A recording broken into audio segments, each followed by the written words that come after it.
निकाल कर आज यहां पर इस इलेक्शन मीटिंग में आप आए, आपका बहुत बहुत शुक्रिया। और मैं आपको ये बताना चाहूँगा कि 13 मई के दिन पार्लियामेंट के इलेक्शन का मतदान का दिन है और इम्तियाज़ जलील साहब का निशान पतंग है। 2019 में भी आप तमाम ने मिलकर एक नई तारीख बनाई थी और आपने यहाँ से करीब 56,000 के करीब वोट इम्तियाज़ जलील साहब को दिलाया था। मैं आपका शुक्रिया अदा भी करता हूँ और आपसे ये गुजारिश करता हूँ कि आप दोबारा मुत्तहदा तौर पर अपने एक वोट का इस्तेमाल गंगापुर से इम्तियाज़ जलील साहब के हक़ में करिए। यहाँ पर बहुत से आपके मसाइल हैं, तकालीफ हैं। अभी हमारे राहुल भाई बता रहे थे कि यहाँ से 7 किलोमीटर दूर गोदावरी बहती है और गंगापुर के किसानों को गोदावरी से पानी नहीं मिलता, जिससे किसान बहुत परेशान हो जाता है। चाहे वो गन्ना उगाता हो या प्याज हो, उसको उसकी कीमत नहीं मिलती। ये ऐसे मसाइल हैं जिसके लिए आपको एक ताकतवर आवाज़ की ज़रूरत है और आवाज़ ऐसी होनी चाहिए जो हर समाज के लोगों की तकलीफ को समझ सके। मैं आपको बड़ी जिम्मेदारी के साथ बता रहा हूं कि पिछले 5 साल से जब से आपने और औरंगाबाद की जनता ने इम्तियाज़ जलील को अपने वोट और अपनी दुआओं से यहाँ का MP बनाया, इम्तियाज़ जलील साहब ने हर समाज के, हर समुदाय के लिए काम करने की पूरी कोशिश की। और आप जानते हैं कि इनके 5 साल में, बल्कि पूरे 5 साल में 1.5 साल तो कोविड के जरिए ख़त्म हो गए और कोविड में लोग मर रहे थे, तकालीफ उठा रहे थे। तो इम्तियाज़ जलील साहब को सिर्फ 3.5 साल का मौका मिला। MP लैड फंड भी नहीं, हम तमाम को नहीं मिला। जितना भी फंड मिला इम्तियाज़ जलील साहब ने उसका इस्तेमाल करने की कोशिश की और उसके ज़रिए से उन्होंने हर मुकाम पर डेवलपमेंट करवाया है। मैं यही बताना चाह रहा हूं कि गंगापुर के इस विधानसभा में लासूर का जो रेलवे स्टेशन के क्रॉसिंग का मसला है, मैं आपसे वादा करके जा रहा हूं कि इंशाअल्लाह ताला क्रॉसिंग का मसला है, हम जरूर पूरी कोशिश करके उस मसले को भी हल करवाएंगे। मेरी आप तमाम से एक अपील है कि 5 साल में आप इम्तियाज़ जलील साहब का कोई एक ऐसा स्टेटमेंट बता दीजिए कि इम्तियाज़ जलील साहब ने किसी समुदाय या किसी मजहब के मानने वालों का दिल तोड़ा है। इम्तियाज़ जलील का कोई एक स्टेटमेंट नहीं दिखा सकते। इम्तियाज़ जलील ने पार्लियामेंट में जब कभी भी बात की है, उनको मौका मिला, उन्होंने हर समाज की तरक्की के लिए और इंसाफ के लिए बात की। आप जानते हैं कि पार्लियामेंट में धनगर समाज के रिजर्वेशन की बात एक नहीं कई मरतबा MIM पार्टी की तरफ से इम्तियाज़ जलील साहब ने इस मसले को उठाया।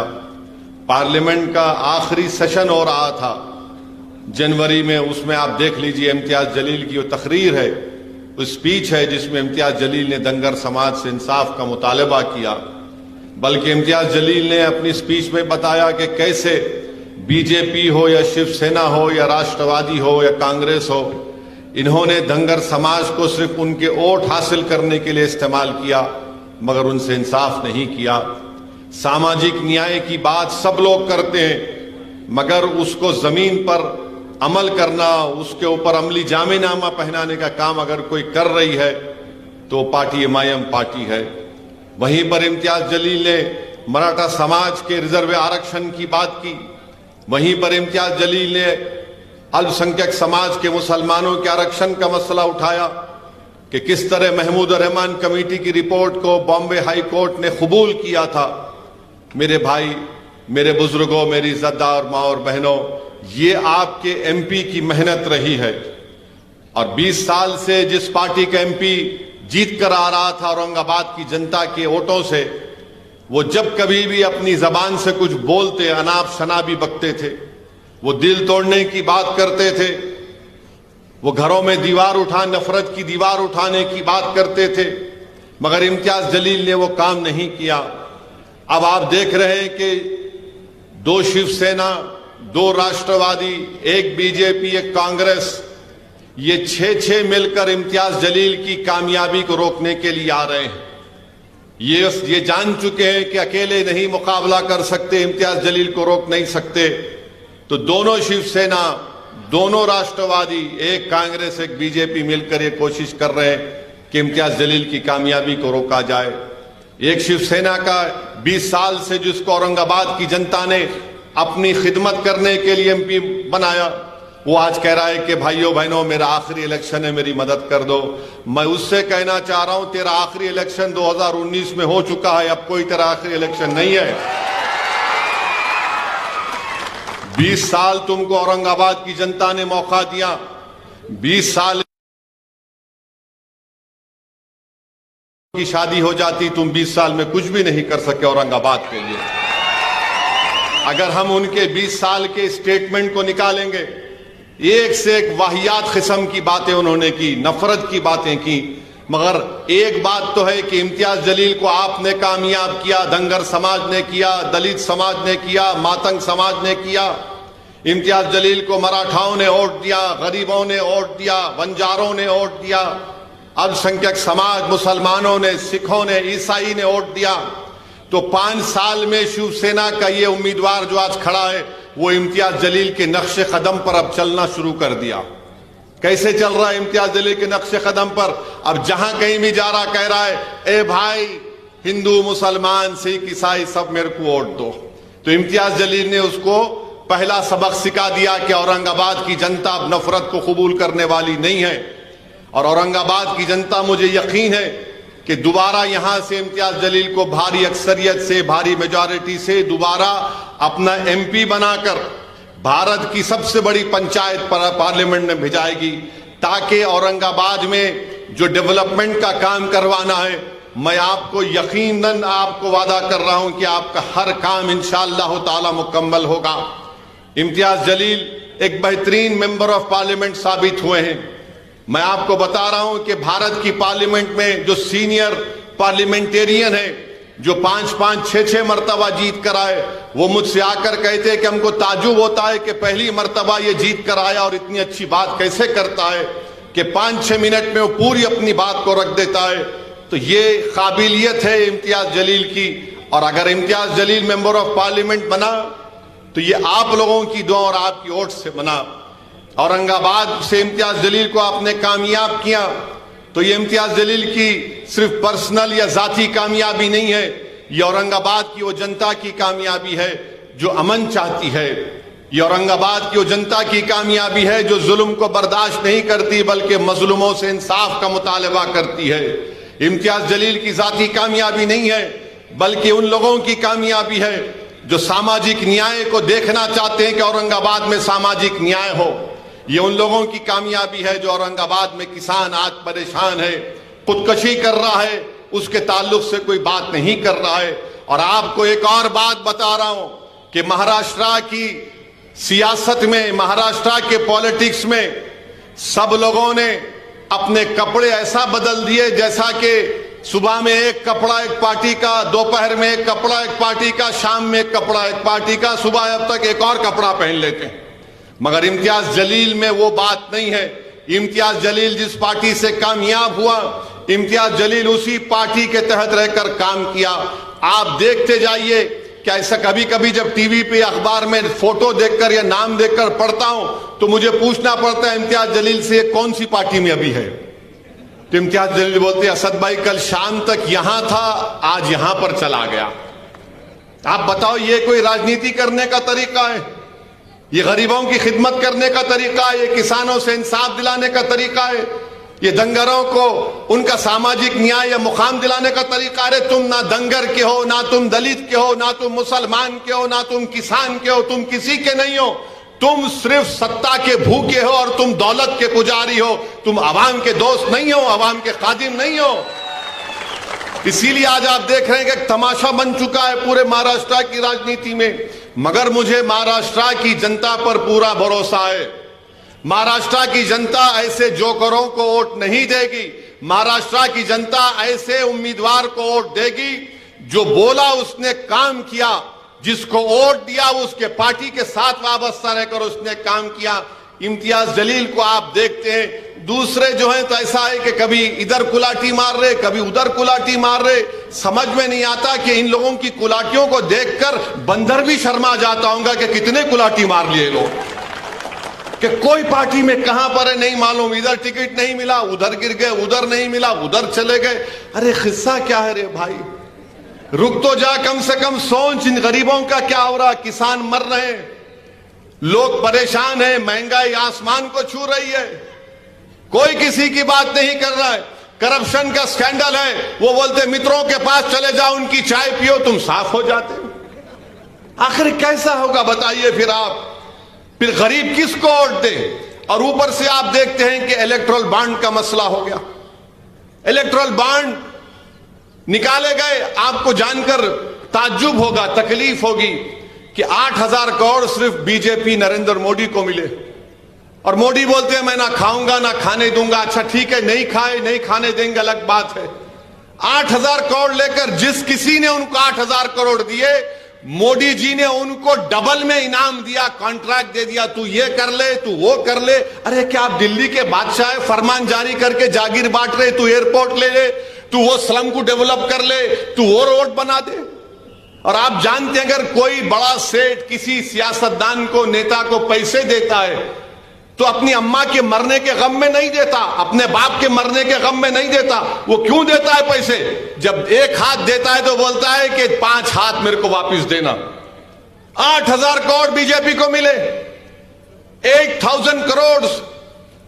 और हद तो यह हो गई कि आज से 4-5 दिन पहले भारत के प्रधानमंत्री नरेंद्र मोदी भाषण दे रहे थे कि भाइयों बहनों मछली दिखाई जा रही है, गोश्त दिखाया जा रहा है। अरे मोदी जी, आप गोश्त मछली पे क्यों पे चले गए? तो मैं जवाब देना चाहूंगा। नरेंद्र मोदी की पार्टी को एक बीफ की कंपनी है अलाना, अलाना ने नरेंद्र मोदी को 10 करोड़ रुपए का इलेक्टोरल बॉन्ड दिया, 1.5 करोड़ का शिवसेना को दिया। अब किसकी गोश्त की दुकान बंद है महाराष्ट्र में? समझ गए ना आप, किसकी गोश्त की दुकान बंद है? कथिक की और कुरैशियों की। ऊपर से 10 करोड़ गोश्त की कंपनी से ले लिया, मां गपागा खा ले रहे, और गरीब की दुकान खोलने नहीं दे रहे। अब वो गरीब दिन में 100-200 रुपए कमाकर घर को जाता था, मगर मोदी जी क्या बोलते? ना खाऊंगा ना खाने दूंगा, मगर इलेक्टोरल बॉन्ड देंगे तो तुमको पूरा महाराष्ट्र कुर्बान कर दूंगा। आप बताओ क्या होगा? ये राजनीति ऐसे चलेगी? 8,000 करोड़ बीजेपी को, 1,400 करोड़ कांग्रेस को, 1,300 करोड़ टीएमसी को, 1,100 करोड़ टीआरएस को, राष्ट्रवादी कांग्रेस को भी मिले। ये पूरे हम्माम में नंगे हैं, याद रखो आप, एक हम्माम में ये पूरे नंगे। अगर किसी को भी इलेक्टोरल बॉन्ड नहीं मिला तो बी टीम को नहीं मिला। हमको गाली देते हम बी टीम हैं, अगर मैं बी टीम हो तो कुछ तो मिलना चाहिए था ना। लॉलीपॉप नहीं दिए मेरे को, लॉलीपॉप नहीं हमको, इनको 5,000 करोड़ बाबा की जागीर है, लूट के जा रहे हैं। और बोलते हम ओवैसी बी टीम है, वोट काटता है। अरे भाई, मैं इलेक्शन चुनाव लड़ता हूं, सबके सामने आके लड़ता हूं, बगैर किसी से डरे लड़ता हूं।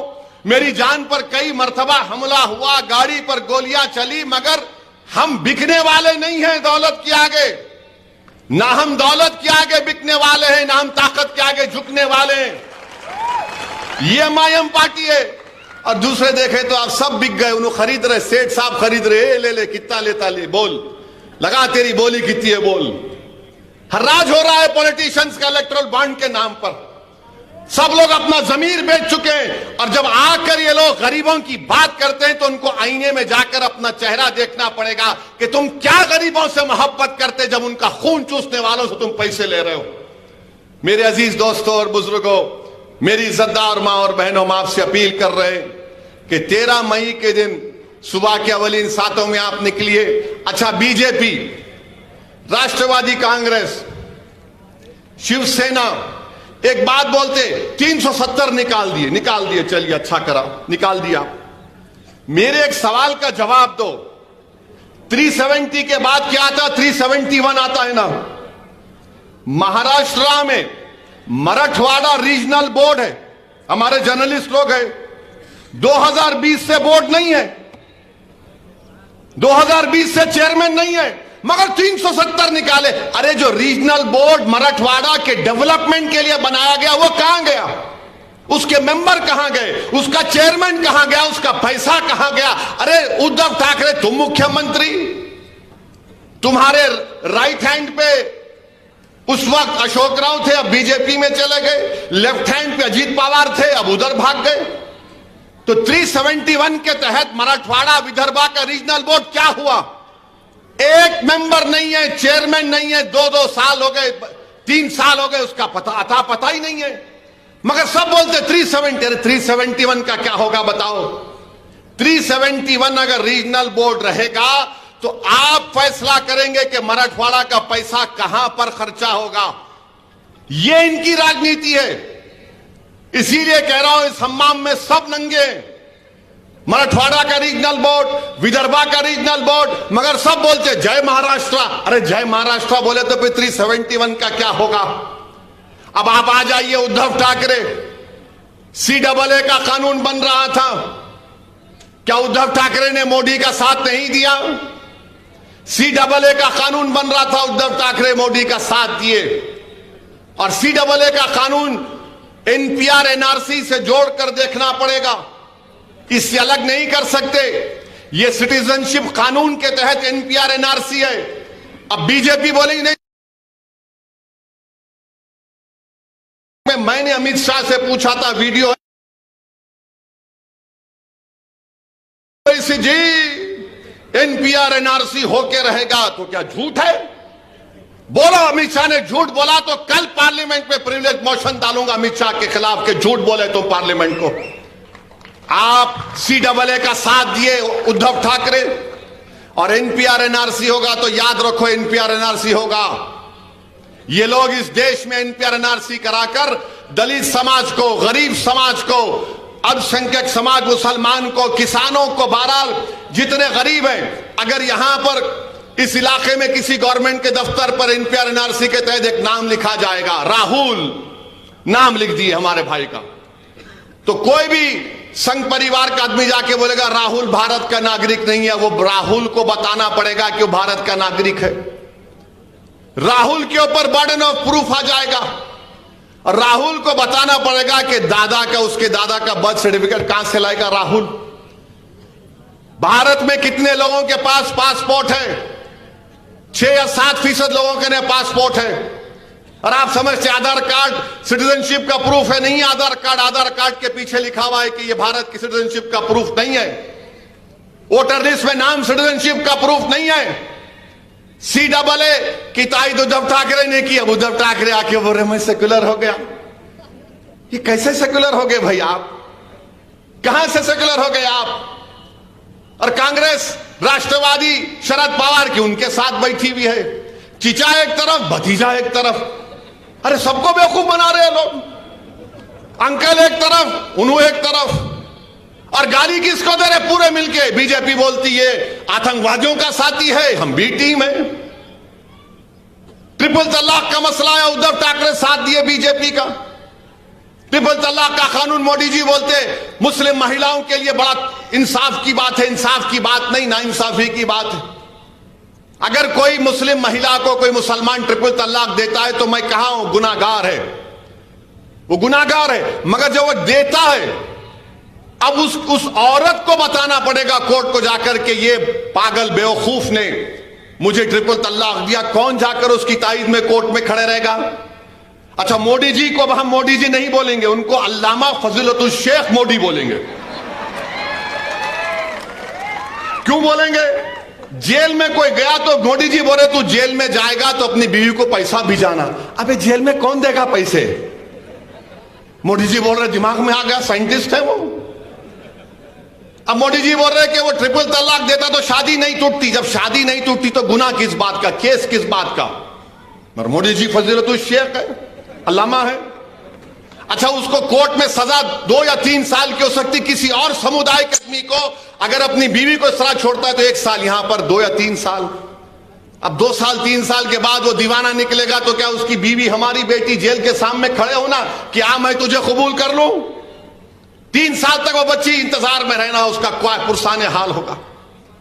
फिर आप देखिए, ये बात है यूएपीए का कानून, शिवसेना ने यूएपीए कानून में साथ दिया मोदी का। भारत की जेलों में लोग सड़ रहे हैं। भीमा कोरेगांव की जेल में जो लोग जेलों में हैं, जिनको आज कहा गया कि तुम्हारे घर पे रेस्वा, तुम इतने पैसे जमा करो, यूएपीए, कैसे यूएपीए को मजबूत किया गया? जुलाई 2019 में उद्धव ठाकरे ने अमित शाह के कानून का साथ दिया। जेल में कौन है? दलित हैं। जेल में कौन है? मुसलमान है। जेल में कौन है? इंटेलेक्चुअल हैं जो बीजेपी आरएसएस के खिलाफ हैं। आप फिर आकर कहते हैं हम सेकुलर हैं। तो इसीलिए मैं आपसे अपील कर रहा हूं कि देख समझकर अपने वोट का इस्तेमाल करिए। इम्तियाज जलील आपकी आवाज है, आपकी पहचान है। इम्तियाज जलील ने अपने आप को, जान को जोखिम में डाला और औरंगाबाद में फसाद होने नहीं दिया। जो इम्तियाज जलील को वोट देगा वो जान बचाने वाला साबित होगा। जो इम्तियाज जलील के खिलाफ वोट देगा तो आप उन लोगों को जान लीजिए जो दंगा कराना चाहते हैं, जो गड़बड़ कराना चाहते हैं। इम्तियाज जलील का नाम गरीबों की जान को बचाना। इम्तियाज जलील को वोट देने का मतलब गरीबों को उनका हक दिलाना। अभी हमारे भाई ने मुझे आदर्श के हैं, कहां गए वो? सतीश कहां है? 2000 करोड़ का आदर्श का स्कैम हुआ। कोई पार्टी इनका हाथ नहीं पकड़ा। पूछ लो इन लोगों से। ये बड़ा बोलते ना कि हम दुश्मन हैं। क्या हुआ? बीजेपी ने इनका हाथ पकड़ा? नहीं पकड़ा। शिंदे ने हाथ पकड़ा? नहीं पकड़ा। अजित पवार ने, शरद पवार ने? नो, कोई नहीं। ये गरीब लुटे पीटे, जिनके 200 करोड़ से ज्यादा जिंदगी की कमाई की लूट के चला गया, तो इम्तियाज जलील के पास गए। इम्तियाज जलील ने इनकी इंसाफ की लड़ाई का आगाज किया और आज इम्तियाज जलील के लड़ने की बुनियाद पर इंशाअल्लाह ताला करीब में इन आदर्श के इन तमाम लोगों का इंसाफ होगा। क्या इम्तियाज जलील ने देखा कि इसमें कौन किस समुदाय का है? इम्तियाज जलील ने यह देखा कि ये गरीब हैं।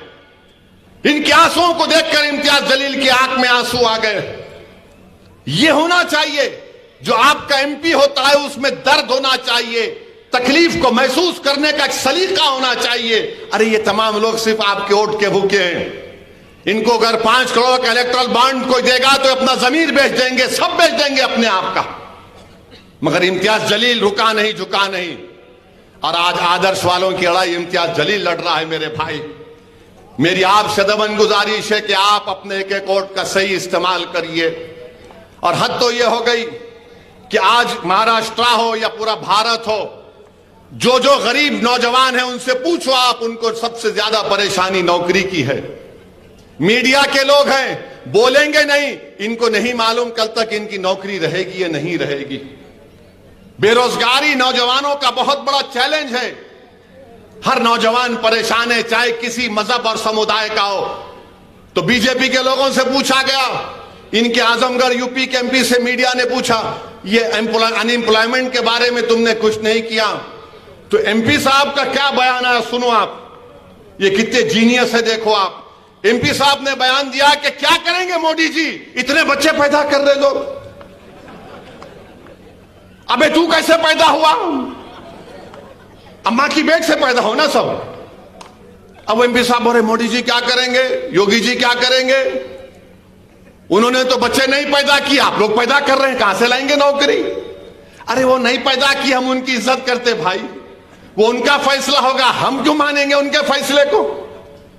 मैं, बीवी है मेरे घर में, मेरी बहन है, ब्याह करूंगा। आप सरकार में किस लिए है फिर बताओ? आप बोल दो कि शादी मत करो, बच्चे मत पैदा करो, नौकरी मिल जाएगी। चलो बोलो बोलो। दोनों शादी नहीं किए, यानी एक शादी नहीं की, एक शादी के दोनों को बच्चे नहीं है, उनका फैसला है। मगर एक प्रधानमंत्री बन गए 10 साल से, एक मुख्यमंत्री बन गए, तो मालूम हुआ जो बच्चे नहीं पैदा करेगा उसको ही मिलेगा क्या मलाई? ये क्या बात है बताइए? मजाक उड़ा रहे हैं गरीबों का। उन बेरोजगार नौजवानों के दिलों पर क्या गुजरती होगी जब इस तरह के बकवास को सुनते हैं कि एक बीजेपी का एमपी कह रहा है। और याद रखिए, आखिर में कह रहा हूं, अगर दोबारा बीजेपी को वोट मिलेगा तो नरेंद्र मोदी अंबेडकर के बनाए हुए संविधान में तब्दीली लाएगा या उसका नया संविधान बनाएगा। लाख बीजेपी कह ले, कभी यकीन नहीं करना इन लोगों पे, कभी यकीन नहीं करना। आप बोलेंगे ओवैसी तुम क्यों बोल रहे, तुम प्रूफ दो, क्यों यकीन नहीं करना बीजेपी के ऊपर। क्या 2014 में मोदी ने नहीं कहा था भाइयों बहनों 15 लाख, कहा था ना, नहीं कहा था, कहा था ना कि जो मानते हैं कहा था हाथ उठाओ। मीडिया के लोग भी उठा सकते आप। 15 लाख की जगह 15 पैसे आए। अब मोदी जी की बात का यकीन कैसा करेंगे। 2 करोड़ नौकरी हर साल देंगे बोले थे, आज की तारीख में 2024 में 14 लाख वो खुद कह रहे हैं। बताइए कैसे भरोसा करेंगे आप। याद रखिए, इस देश की सबसे बड़ी ताकत अंबेडकर बाबा साहब का बना हुआ संविधान है। अगर यह संविधान चला जाएगा तो सब चला जाएगा, याद रखो। तो संविधान को बचाना है। यह संविधान हम सबको बराबरी का हकूक देता है। यह संविधान कहता है कि कोई बड़ा छोटा नहीं। यह संविधान कहता है कि गोरे को काले पर फौकियत नहीं। संविधान कहता है कि जो मोची होगा और जो बड़ी बिल्डिंग में बैठा होगा वो सब बराबर होंगे। ये चाल है, ये साजिश है उनकी संविधान बदलने की। जब संविधान बदलेगा तो आरक्षण चला जाएगा, याद रखो मेरी इस बात को। मैं तुम्हारे वोट लेने के लिए नहीं कह रहा हूं, सच्चाई बयान कर रहा हूं। इसीलिए आपको पार्लियामेंट में अपनी एक बेहतरीन आवाज को भिजाना है। इम्तियाज जलील को कामयाब करिए और 13 तारीख के दिन जब आप पोलिंग बूथ को जाएंगे तो खुदा के लिए सेल फोन लेकर पोलिंग बूथ को मत जाइए। हम क्या होता सेल फोन लेके जाते, अब वो रूल्स में है सेल फोन आप हाथ में पकड़कर नहीं लेकर जा सकते, तो सेल फोन मत लेकर जाइए। अपने पूरे फैमिली को लेकर जाइए। नौजवानों की जिम्मेदारी है, पोलिंग बूथ को जाइए, पतंग के निशान के जगह बटन दबाइए, वो स्लिप निकलेगी, उस स्लिप में देखिए कि पतंग के ऊपर आपने बटन दबाया तो उस पर पतंग का निशान है या नहीं। फिर बाहर निकलकर पोलिंग बूथ से 10 कदम आगे जा